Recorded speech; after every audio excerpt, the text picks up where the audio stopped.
Hello students, जैसा कि आप लोगों को थंबनेल से क्लियर हो गया होगा कि आज की मेरी क्लास हाई स्कूल की मैथ की क्लास है। मेरी ये क्लास पिछली क्लास से ही कंटिन्यू हो रही है। पिछली क्लास में मैंने आपको कुछ विशिष्ट कोटिपूरक समपूरक कोणों के त्रिकोणमितीय मानों को निकालना सिखाया था। आज उसी पे आधारित मैं आपको कुछ क्वेश्चंस लगाना लगवाऊंगा जो कि हमारे मैथ की बुक चैप्टर 8C पे आधारित हैं। तो ज़्यादा देर न करते हुए चलिए चलते हैं अपनी क्लास की तरफ और देखते हैं चैप्टर 8C हमारा किस प्रकार से सॉल्व होगा। पहला क्वेश्चन हमारा साइन 25 डिग्री यानी साइन 25 अंश और कॉस 65 अंश, इसका मान निकालना है। अर्थात इसके बीच में हमें इनटू का निशान मिल रहा है, गुणे का निशान मिल रहा है। तो इसको हम कैसे निकालेंगे? साइन 90 में से कितने अंश घटाए जाए? 25 आ जाए। 90 में से अगर हम 65 अंश घटा देते हैं तो 25 आ जाता है और ये cos 65 इसको ऐसे रहने देते हैं। तो जैसा कि आप लोगों ने पिछले वीडियो लेक्चर में देखा होगा कि साइन 90 माइनस थीटा, हमने क्या बताया था? साइन 90 माइनस थीटा मैंने बताया था कि cos थीटा होता है। तो थीटा की वैल्यू हमने 65 अंश यहाँ रख रखी है, तो यहाँ पे हमारा जाएगा cos 65 इंटू cos 65। अब इसको मल्टीप्लाई कर लेंगे तो आंसर आ जाएगा हमारा cos स्क्वायर 65 अंश। ये आंसर हो गया। ओके, समझ में आ गई होगी बात। चलिए चलते हैं अगले क्वेश्चन की तरफ। तो नेक्स्ट क्वेश्चन हमारा ये है कि sec 70 अंश sin 20 अंश माइनस cos 20 अंश cosec 70 अंश। इसमें सबसे पहले हम लोग क्या लगाएंगे कि sec 90 माइनस 20 अंश, क्योंकि 90 में से 20 घटाएंगे तभी तो 70 आएगा। और ये sin 20 को हम ऐसे ही रहने देते हैं, माइनस cos 90 माइनस 70 कर देते हैं तो ये cos 20 हो जाएगा हमारा, और ये cosec 70 को हम लोग ऐसे ही रहने देते हैं। ओके, तो ये हमारा हो जाएगा sec 90 माइनस थीटा बराबर cosec थीटा cosec 20 अंश इंटू साइन 20 अंश माइनस इसका मान क्या होगा? साइन 70 अंश और cosec 70 अंश। ये चीज समझ में आई? जैसा कि हम लोग जानते हैं, जो कि मैंने पिछले वीडियो लेक्चर में भी आपको बताया रखा था कि साइन बराबर 1 कॉस और कॉस बराबर 1 साइन होता है। तो यहाँ पे हमने कॉस की वैल्यू 1 साइन कर दी, यहाँ पर भी कॉस की वैल्यू 1 साइन कर दी। अब ये हमारा कट गया, कटने के कारण यहाँ हमारे पास बचा 1 माइनस 1 बराबर 0। ये आंसर आया। आशा है ये क्वेश्चन दोनों आपको समझ में आ गए होंगे। अगर आपको क्वेश्चन समझ में आ गए हैं तो चलिए नोट कीजिए और फिर आगे चल के देखते हैं अगले क्वेश्चन क्या होता है। तो थर्ड क्वेश्चन हमारा सेकंड की तरह सेम टू सेम है। तो थर्ड क्वेश्चन को आप लोग दूसरे के दो नंबर क्वेश्चन की तरह जो पिछली स्लाइड में मैंने आपको लगाया था उसी तरह लगा लीजिएगा। और फिर चलते क्वेश्चन नंबर 4 की तरफ। क्वेश्चन नंबर 4 हमारा कहता है साइन सेक 70 अंश अपान cosec 20 अंश प्लस साइन 59 अंश अपान cos 31 अंश। इसमें भी हम लोग कोटपूरक कोणों के त्रिकोणमितीय मानों को लगाते हैं। तो मान रखा हमने सेक 90 माइनस 20 अंश बराबर 70 अंश और यहाँ पे साइन 90 माइनस 31 अंश बराबर 59 अंश। तो सेक 90 माइनस थीटा बराबर cosec थीटा और साइन 90 माइनस थीटा बराबर cos थीटा। तो यहाँ पे cosec 20 अंश अपान cosec 20 अंश और cos 31 अंश अपान cos 31 अंश हो गया। अब ये पूरा कट जाएगा हमारा, तो यहाँ बचेगा 1 प्लस 1 बराबर 2। ये हो गया हमारा आंसर। ओके, आशा है समझ में आ गया होगा। चलिए नोट कीजिए इसे। चलिए देखते हैं क्वेश्चन नंबर 5 क्या है। क्वेश्चन नंबर 5 है हमारा साइन स्क्वायर 35 अंश प्लस साइन स्क्वायर 55 अंश। इसमें भी हम कोटपूरक मानों को रखते हैं। तो sine square 90 minus 55 plus sine square 55 अंश। तो इसके आगे क्या होगा? तो इसके आगे आप लोग देखे होंगे कि ये साइन 90 माइनस थीटा बराबर cos थीटा, तो साइन स्क्वायर 90 माइनस 55 अंश बराबर cos स्क्वायर 55 अंश। और आपको लोगों को सर्वसमका जो हमने पिछले चैप्टर में लगवाई थी, चैप्टर 8A में, उसमें मैंने सर्वसमकाओं का भी प्रयोग कराया था। उसमें आपको बताया गया, मैंने बताया था कि sine square theta plus cos square theta plus या cos square theta plus sine square theta बराबर 1 होता है। उसी प्रकार से इसमें भी कॉस स्क्वायर 55 अंश प्लस साइन स्क्वायर 55 अंश बराबर 1। आशा है क्वेश्चन समझ में आ गया होगा। चलिए चलते हैं अगले क्वेश्चन की तरफ। तो अगला क्वेश्चन हमारा क्वेश्चन नंबर 9, 5 के बाद 9, अर्थात क्वेश्चन नंबर 6 जो है क्वेश्चन नंबर 4 की तरह लगेगा। क्वेश्चन नंबर 7 और 8 क्वेश्चन नंबर 4 की तरह ही लगाए जाएंगे। तो अब हम लोग आगे बढ़ते हैं क्वेश्चन नंबर 9 की तरफ। क्वेश्चन नंबर 9 क्या कह रहा है, tan 48 degree into tan 23 degree into tan 42 degree into tan 67 degree equal to 1, ये हमें लेकर आना है। तो इसके लिए सबसे पहले हम लोग क्या करना पड़ेगा, इसमें भी त्रिकोणमितीय सरसमका त्रिकोणमितीय कोटपूरक मानों को हमें रखना पड़ेगा। तो चलिए देखते हैं क्या होगा कोटपूरक मान।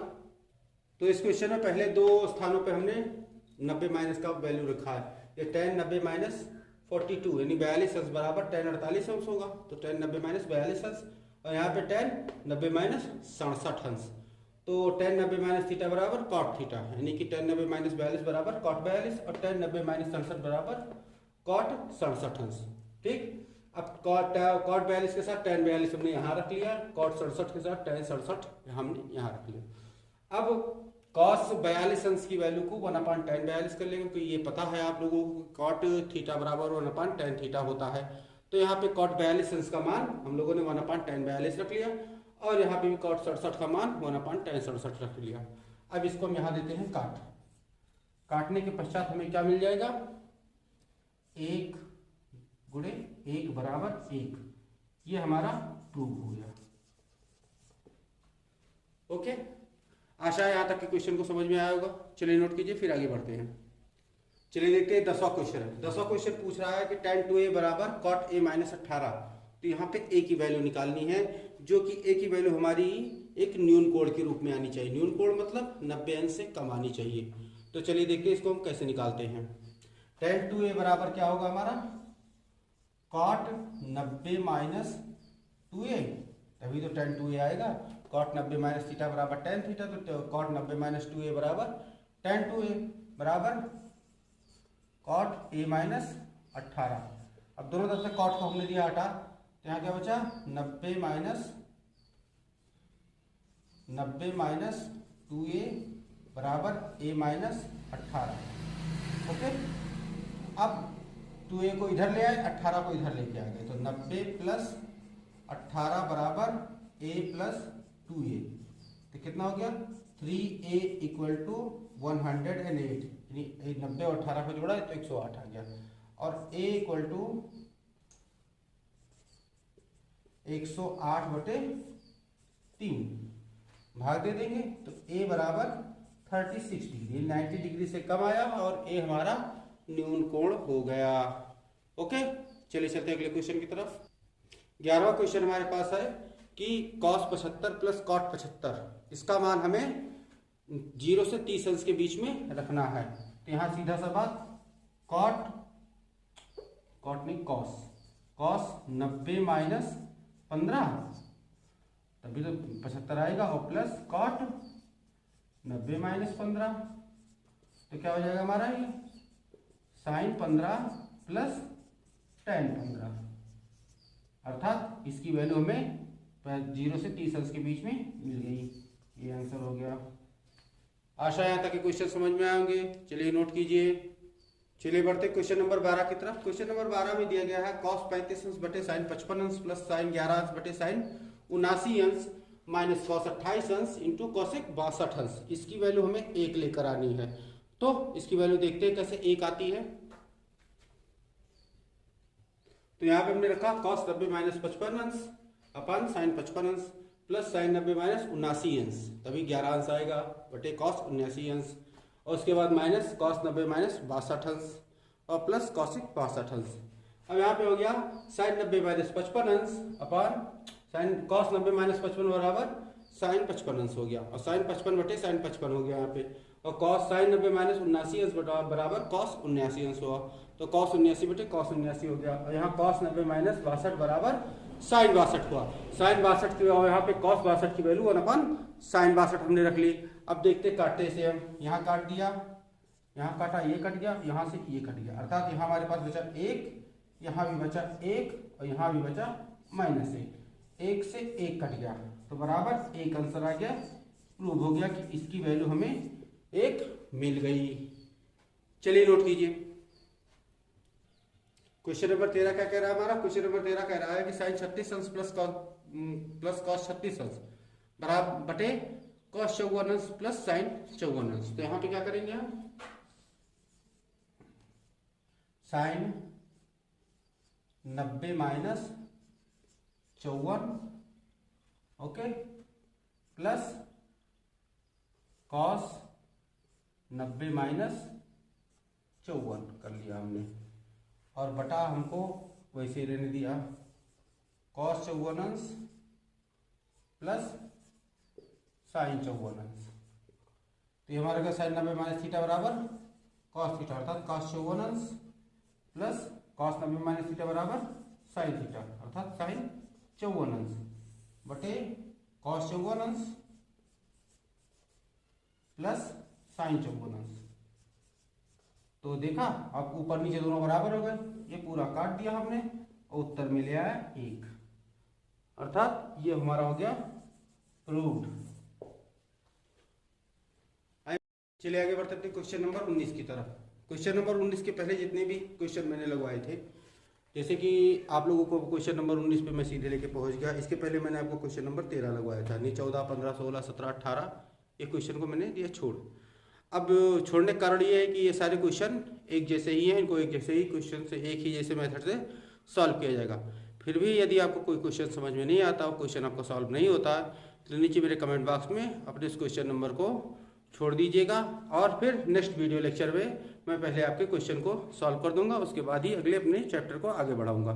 तो चलिए देखते हैं क्वेश्चन नंबर 19 किस प्रकार से सॉल्व होगा। दिया गया है tan a बराबर cot b, tan a बराबर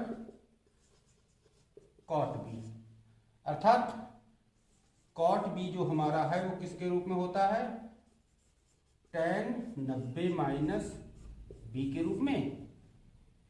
ये तो लिख सकते हैं cot b बराबर tan 90 माइनस b, तो अर्थात tan a बराबर cot b दिया गया है, तो tan a बराबर tan 90 माइनस b। ये हो सकता है कि cot b की जगह पर tan 90 माइनस b लिख सकते हैं। अब दोनों तरफ से मैंने tan हटा दिया, tan हटाने के कारण हमारे पास क्या बचा? a बराबर 90 माइनस b, b को हमने 75 कर लिया, तो a प्लस b बराबर 90 आ गया, प्रूव्ड हो गया हमारा। आशा है क्वेश्चन समझ में आ गया होगा। चलिए नोट कीजिए, फिर आगे बताते हैं।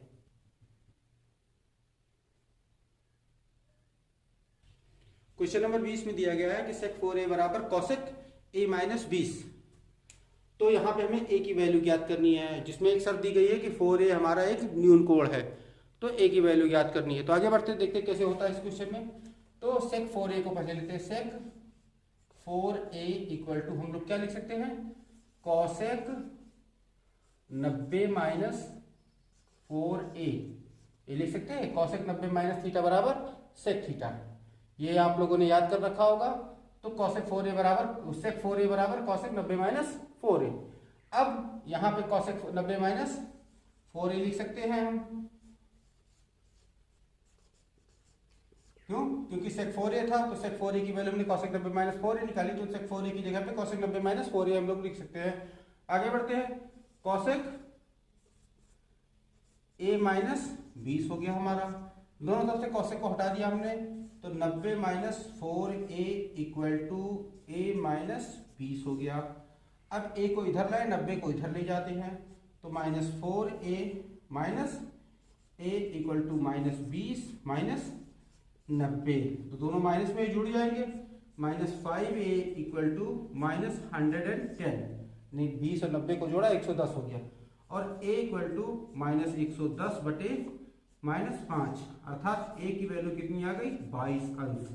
ये हमारा आंसर आ गया कि a की वैल्यू में 22 अंश मिल रही है। अब यहाँ पे एक शर्त दी गई थी कि जहाँ पे 4a एक न्यून कोण है, तो 4a अर्थात 22 को 4 से गुणा करेंगे तो हमारा आ जाएगा 22 चौक 88 अंश। 88 यानी न्यून कोण होगा जो 90 अंश से छोटा होता है, तो 88 अंश 90 अंश से छोटा है, अर्थात 4a जो हमारा एक न्यून कोण के रूप में दिखा।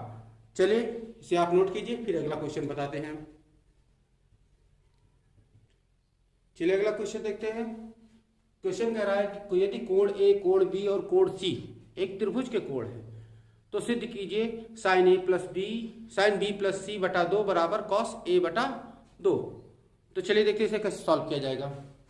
कोण ए कोण बी कोण सी त्रिभुज के कोण है, अर्थात इस प्रकार से हम कोण ए प्लस कोण बी प्लस कोण सी बराबर 180 अंश कर सकते हैं, क्योंकि त्रिभुज के तीनों अंतः कोणों का योग 180 अंश होता है, इसीलिए कोण ए कोण बी और कोण सी तीनों हमारा 180 अंश आ गया। अब कोण ए को पक्षांतर कर लेते हैं, तो कोण बी प्लस कोण सी बराबर 180 माइनस कोण ए, ये हो गया। अब दोनों पक्षों में 2 से भाग दे दें, दोनों पक्षों में 2 से भाग करने पर 2 से भाग करने पर क्या हो गया, b प्लस सी बटा 2 बराबर 180 माइनस ए बटा 2, अर्थात b प्लस सी बटा 2 बराबर 90 माइनस ए बटा 2, ये हो गया।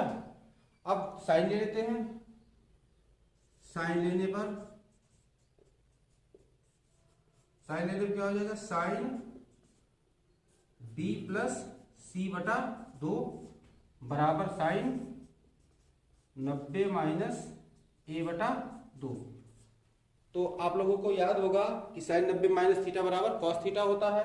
तो इस प्रकार से हमें क्या मिल गया कि साइन b प्लस सी बटा 2 बराबर कॉस ए बटा 2 प्रूव हो गया हमारा।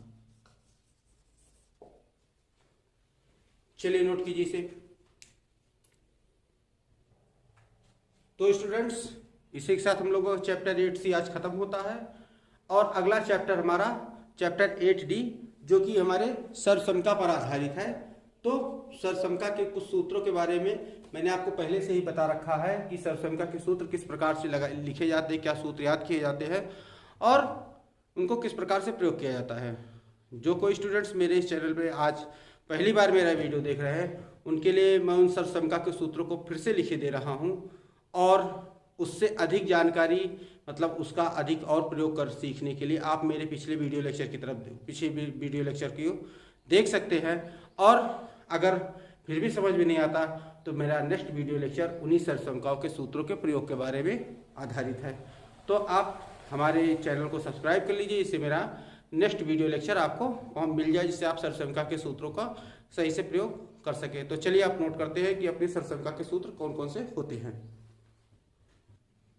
तो स्टूडेंट्स ये हमारे 9 सूत्र हैं जो हमारी चैप्टर 8D के लिए अति आवश्यक सूत्र है।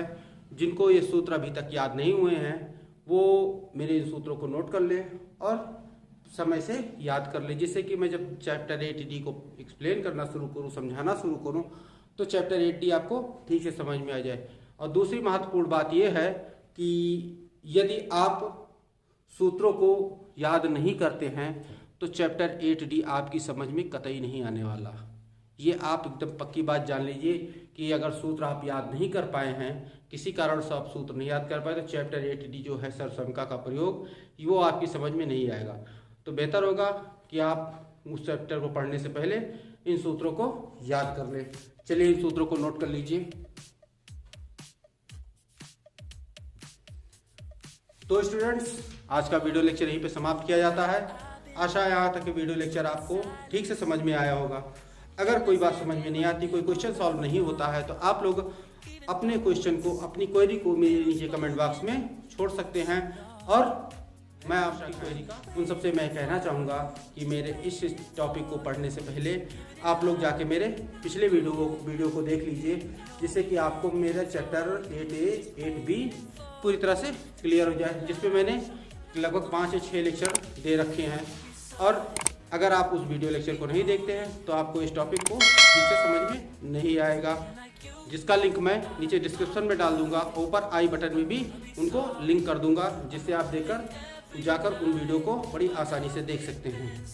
और महत्वपूर्ण बात कि यदि आपको मेरा वीडियो पसंद आया हो तो लाइक कीजिए, और साथ ही साथ अपने दोस्तों को शेयर करते रहिए, जिससे कि उनको भी इस वीडियो लेक्चर का लाभ मिल सके। आई होप यहाँ तक का वीडियो लेक्चर आपको ठीक से समझ में आया होगा और आपने एंजॉय किया होगा। So keep watching, keep learning, stay tuned with our channel. Take care and bye.